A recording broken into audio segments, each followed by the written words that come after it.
Good evening, ladies and gentlemen. It is me, the chosen one. No, I'm just playing. It is me, Samuel, and it's another edition of Points in the Paint brought to you by For Frequency's Sake. I know it's been a while since you've seen my beautiful face. I've been sick, things have come up, life happens. I'm back to give you that good word as it relates to NBA basketball. And yeah, let's just kind of dive right into it. Again, it has been a couple weeks. I can't remember where I think the last show was definitely before the All Star break. And obviously All Star weekends happens already. And it's come and go. And now we're in the dog days, which I like to say in the NBA. About less than 20 games left in the regular season. And yeah, so it's just kind of just counting down. Let's just get to the playoffs. Let's get to the playoffs. No major injuries. Let's just get to the playoffs and see, who's gonna win it all this year. So yeah, again, my Twitter handle is below. Feel free to tweet me at any time. I can be tweeted at March0220. And yeah, let's get to it. So I'm going to pull up the standings in the conferences right now. I wrote them down this morning, but not sure if they changed or not due to any games. But in the East, I have, of course, the computer wants to take forever. In the East, I have Boston, 1 seed, Milwaukee's a 2 seed, Cleveland is a 3rd seed, New York is a 4th seed, Orlando's a 5th seed, Philadelphia is a 6th seed. Indiana's a 7th seed, Miami's the 8th seed, Chicago's a 9th seed, and Atlanta's the 10th seed. Um, just looking at that right now off the top of my head, I think that's for the most part probably gonna be solidified. I don't think anybody's gonna catch Boston for that 1st seed. Boston's on a crazy pace. They've only lost 14 games, and they've played 63 games. Milwaukee and Cleveland, they're 2 and 3, 2 and 3 respectively. That could change. Cleveland's been pretty hot lately. Milwaukee's been kind of up and down, but Milwaukee's still been pretty, still sitting at 42 and 23. But Cleveland has done, some damage without Donovan Mitchell. He's been hurt. So I could Cleveland leapfrog Milwaukee and take that 2 seed?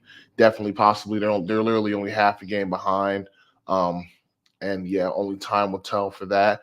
I think that 2 seed will mean more to Cleveland than Milwaukee. I think Milwaukee's been there before, but then if you're a 2 seed, I mean, you'd be looking at playing. Oh yes, playing, but you'd be looking at playing Indiana right now, and with 3 seed, you'd be looking at playing. I guess if you're and then the 3 seed would be looking at playing Philadelphia in the first round.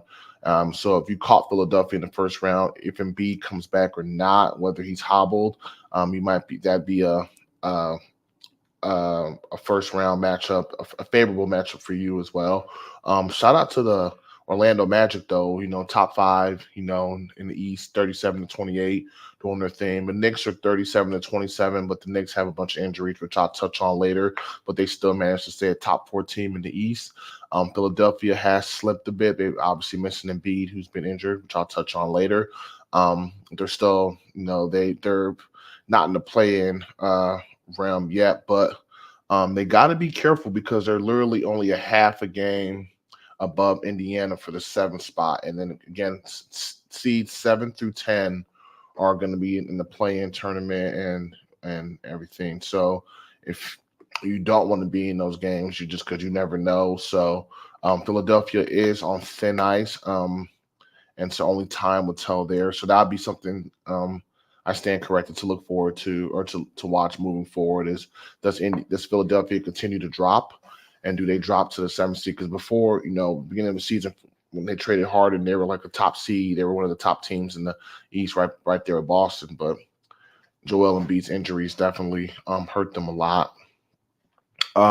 Miami, 8th seed.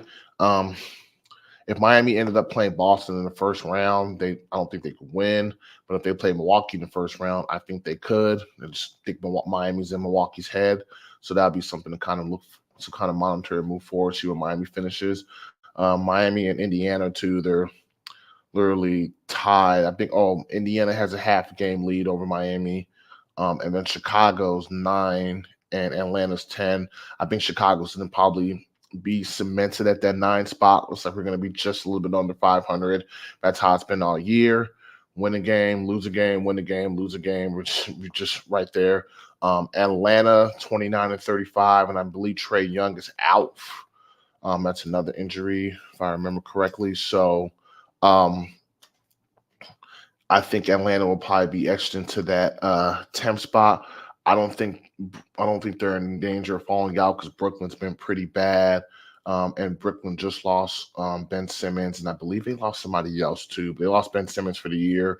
And they got, so I don't think Brooklyn's really gonna challenge for that spot. And Brooklyn's about 3.5 games out of the 10th spot in the East. And then Toronto, Charlotte, Washington, Detroit, they're not in contention. Washington was actually eliminated from playoff contention, which is funny. They have a better winning percentage than Detroit, yet they were eliminated from playoff contention before Detroit. So just make it make sense, people. That's all I'm trying to figure out. Just make it make sense. Um, and yeah, that's the Eastern Conference for you. So let's jump over to the West. So the West, we have OKC Thunder at the 1 spot, Denver Nuggets are 2, Minnesota's 3, Clippers are 4, New Orleans is 5, Phoenix is 6, Sacramento is 7, Dallas is 8, Lakers are 9, and Golden State is 10. The Thunder team, they're really, they're young and they have a lot of depth, and it's showing now. A young team in the regular season, they can get up for all 82 games, and come with a lot of energy, and they're gonna just and they're gonna show out. So I'm not surprised there. They do have an MVP candidate on their roster, and Shea Gilgeous-Alexander, and they also have some other young pieces, obviously Chet Holmgren, um, and some other guys as well. So Denver Nuggets only 1 game behind them, and Denver, obviously the 2023 NBA champions. Excuse me. 2003 champs. So they're the defending champs, and you would think by the way the seasons went that Denver was like maybe a 4 or 5th seed, or Denver was irrelevant. And Denver's had their fair share of injuries too. Jamal Murray's been out. Um, Aaron Gordon was out earlier too, and yet Denver's right there at the 2 speed, and they still got Jokic, still got Michael Porter Jr., still got Mike Malone. Um, I think Denver is right where they want to be. They're sitting pretty the 2 seed. I think Denver can come out the West again this year. So we'll see. Minnesota's right behind Denver at 44 and 21. Minnesota did touch on some injuries later, but Minnesota has some injuries as well. So we'll cut, and they currently on a 2-game losing streak. So keep an eye on Minnesota, for the next couple of weeks and see. The Clippers are another team I could see coming out the West, 41 and 23. They're in the 4th spot. In the first round, if they'd play the Pelicans in the first round. Um, that's a winnable matchup. That'd be a good series to watch. Pelicans and Clippers. And then the winner of that series will play the winner of the winner of the 1/8 series, which will probably be OKC. So I think this might be the Clippers' year. I might be jumping the gun. Maybe it's just me. Phoenix's number is a 6 seed, and they'll play Minnesota. And then if Minnesota's missing their key guys, it might be better for Phoenix. They could probably upset them in the first round. Sacramento 7 seed, Dallas 8, the Lakers 9, and Golden State's 10. And see, I said that earlier in the year about Dallas. They rely a lot on Luka, and they just got to kind of find Luka's kind of got to pull back a little bit, so other guys like PJ Washington and some of the other guys, Tim Hardaway Jr., Kyrie Irving, just so they can have more usage. Trying to just run your offense through one guy, i.e. Houston with James Harden.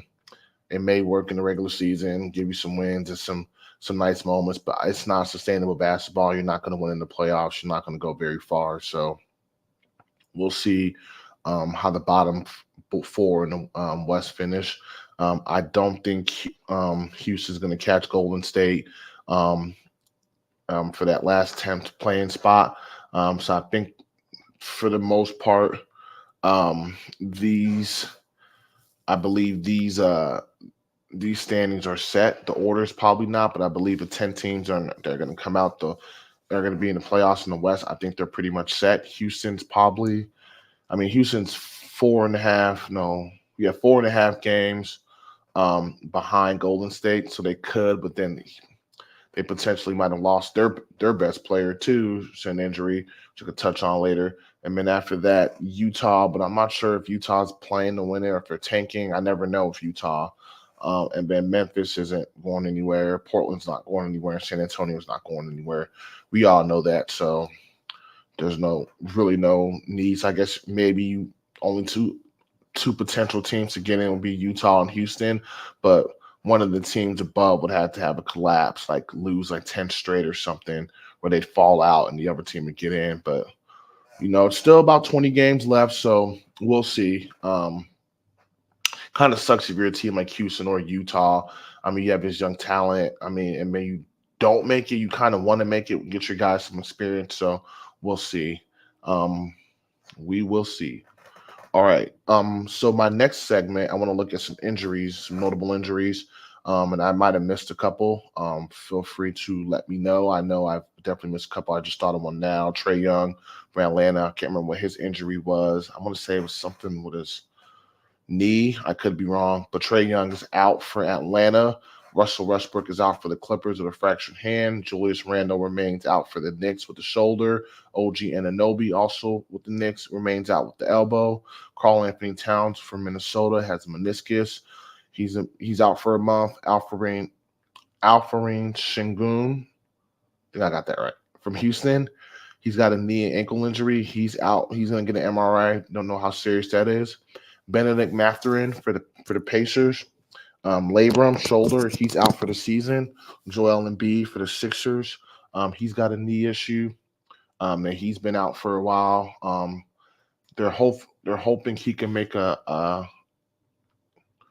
hoping he can make a return. And I just googled real quick. Trey Young had a finger surgery. So he's out. He's out for a month as well. Um, Somebody who I haven't mentioned, Lonzo Ball, who's been out since 2022 with the knee issue, has had knee cartilage replacement. He's actually been progressing in his rehab, and he's been cleared to take the next step in his rehab process. Just wanted to mention that for all my fellow Bull fans. Grow with us. But yeah, it's good to see that, and hopefully Lonzo Ball can make it back to the court for the start of next season. That's what he's aiming for. So only time will tell there. So we'll see. But he is, I believe, doing some more advanced work in his rehab, and he's trying to come back from a knee cartilage replacement injury, which is I don't think it's ever been heard of or something. It's really, really rare, from what all the analysts and doctors are saying. So prayers up for Lonzo. Hopefully he can make it back. Okay. Let's look at some rankings. I want to share with you guys some of my rankings this this season. I want to do MVP first. I'm going to I update these every week. I'm a little behind. But my last MVP rankings, I had Luka Doncic at 1, SGA number 2, Giannis 3, Jokic 4, Jason Tatum 5. I like it. I obviously Luka Doncic has that high usage, and he's very flashy, so he's always one of the top MVP candidates. SGA's been balling out for the OKC Thunder. They're number 1 in the West, so you got to give him his flowers. Giannis the same way. Giannis is just really just a force, and he just plays hard. And yeah, they're Milwaukee's top 2 or 3 seed in the East. So of course Giannis is up there. Even with the addition of Dame Lillard, he's still putting up his godly numbers. Jokic, and just model of consistency. Jokic is probably one of my favorite players to watch. Just the way he plays the game, his passing, just the things he does.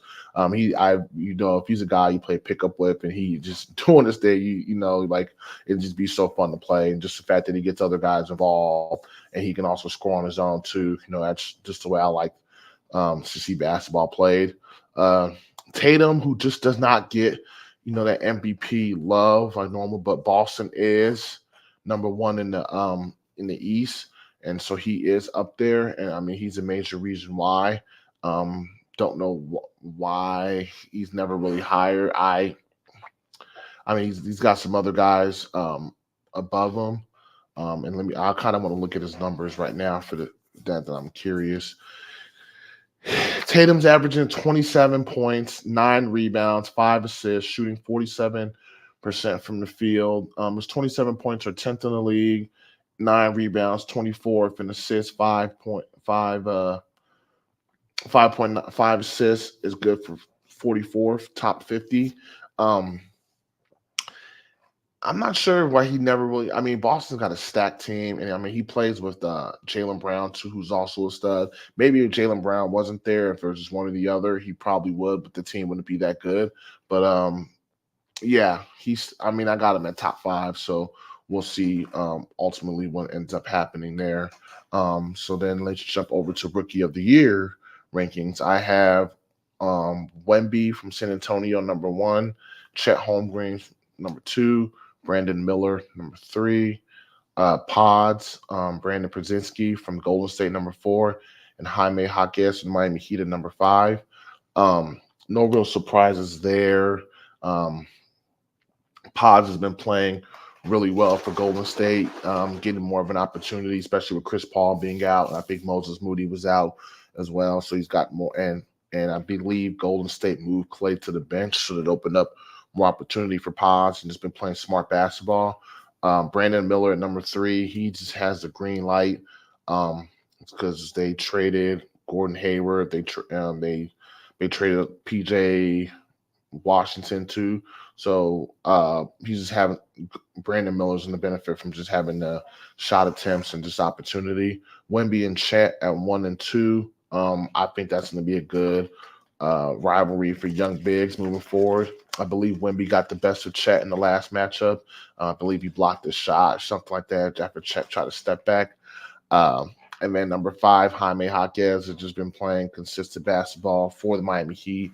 Jaquez is a 4-year college player for UCLA, and he just fits what Miami does, the Heat culture. So it's been a hand and glove fit for him in the Miami Heat. And yeah, these rankings change every week. But right now, I'm very confident in my Rookie of the Year rankings. And then lastly, I want to do Most Improved Player. Number one, my boy Kobe White from the Bulls. He better get this award. Number two, Tyrese Halliburton. Number three, Derek White. Number four, Alfaroon Şengün from Houston. And number five, Cam Thomas. Like this record really shouldn't come down, won't come down. Your record or your win and losses won't matter at all. It's really just looking at your jump statistically improvement. I kind of want to. I mean, Tyrese Halliburton is doing his thing, but he was an all-star last year. He's all-star this year. He's a good player. So I don't know if you want to give him the most improved player. That's just me. And I believe Tyrese has missed a bunch of games, which will take him out of those postseason awards. I know that's for MVP. I don't know if that applies to all the other ones. You got to play at least 65 games or something. But again, he was an all-star last year. He's all-star this year. Most improved. I mean, I don't see that. If he's already good. We already know he's good. He's him. We know that. Derek White from Boston at number three. He's been playing really, really good for Boston all year long. And they're a top seed. So it's that's definitely, he might have leapfrogged Halliburton in the most improved rankings. Alfaroon Şengün, he's been really a lot better too. But definitely believe playing with Udoka has unlocked his talents.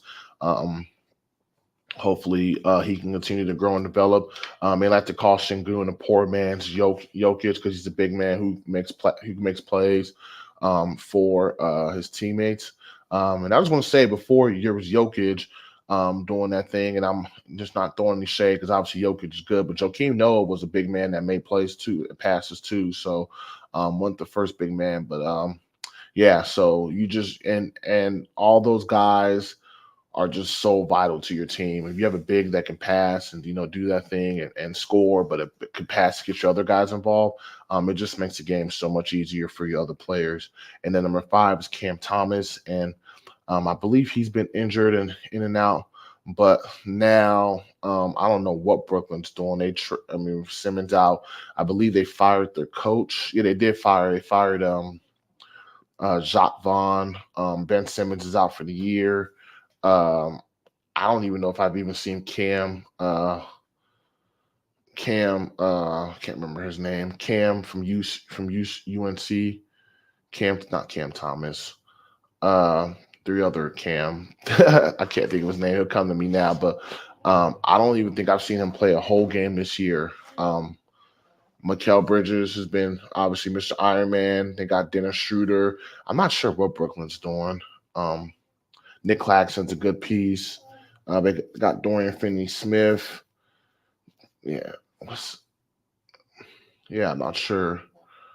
If I'm Brooklyn, I would just probably play some of my young guys like Jalen Wilson. See what you have with Derek Whitehead. Um, and yeah, Cam Johnson. There we go. 6'10" guy from North Carolina. I haven't seen him play at all this year. I don't know if he's been hurt or what the deal is, but yeah, Brooklyn, I'm not sure. But Cam Thomas has been good for them.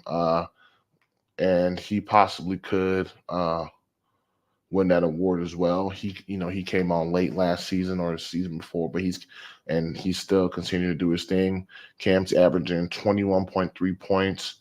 Cam Thomas is averaging 21.3 points, good for 35th in the league, 3 rebounds and 3 assists, shooting 44% from the field.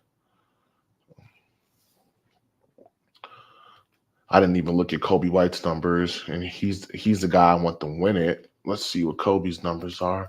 I watched a lot of Kobe's obviously highlights and the Bulls play, and they're playing Dallas right now. But yeah, Kobe's averaging 19.7 points, 48, 4.8 rebounds, 5.3 assists, shooting 45% from the field.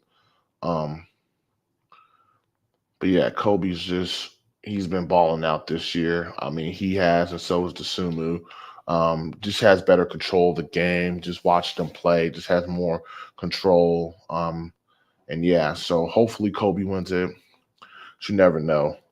And yeah, that's all I have for tonight, guys. I love the rundown that I did. Let me just give you guys some scores really quick. There's some games going on. Um, so right now we have the Hornets and Pistons are playing. Come on, don't do that.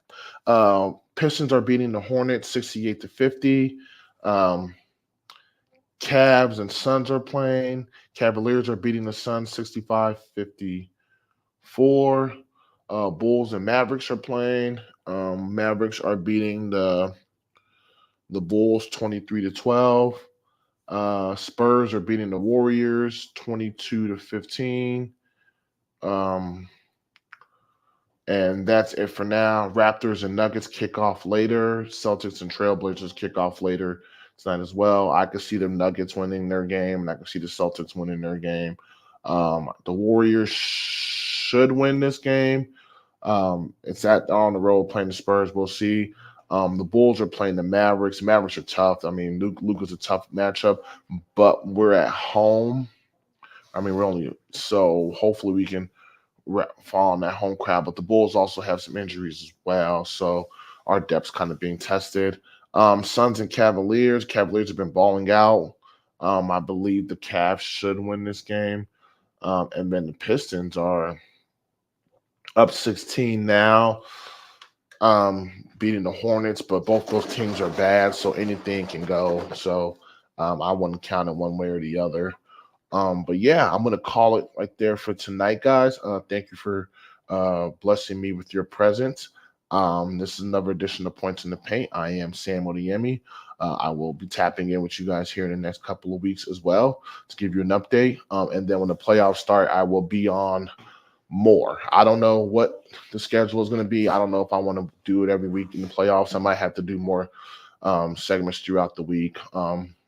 We have playoff Jimmy. You're gonna need a playoff Sammy as well. So I'm definitely kind of gearing up for that postseason run because I want to be on not every couple of games because obviously all these series going on. So it'll be kind of cool. Maybe just touching on a couple games here and there, and I'll figure it out. I know you guys love seeing my beautiful face. And I love blessing you guys with my presence. But again, thank you for joining me for another edition of Points in the Paint. I am Sam Oniemi, and this is brought to you by For Frequency's Sake. You guys have a good night. Take care. Peace. What's that thing Mikael Bridges does? Like when she